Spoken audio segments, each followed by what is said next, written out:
I'm reading Aristotle again from the dining room table and wondering again about matter and motion and love.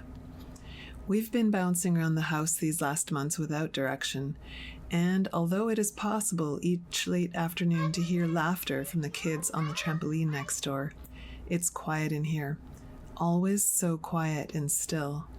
We get too lost in our thoughts, and although thinking is the starting point, and although thought is moved by the object of thought, the primary objects of desire and of thought are not the same. My sister called this week from her holiday at the beach in Alaska at a time of the night when one of those calls can only be something bad, on a connection so spotty I couldn't tell whether it was a mistake or a bad dream. Hello, are you there? What's happening? Are you okay? I can't hear you. What's happening? Are you okay? There had been an earthquake off the coast at sea, and the sirens were in the background blaring warnings of a tsunami, and she and her boys were being evacuated from oceanfront by ATV to a hill nearby. And because a tidal wave in Alaska had once risen to 1/2 kilometer, and they were at sea level, she was imploring me in as calm a voice as she could to care for her children if she were pulled offshore and under.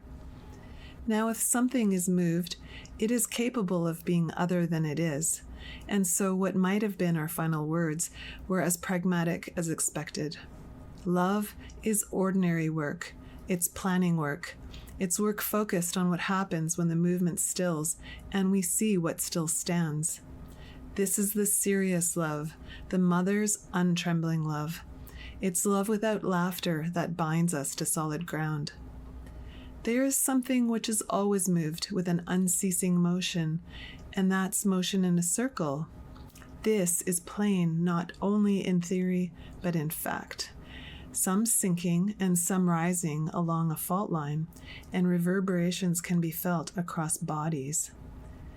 And so now, if there is to be generation and destruction, there must be something always acting in a different way. And so motion is produced by love, and so love stills the other moving things.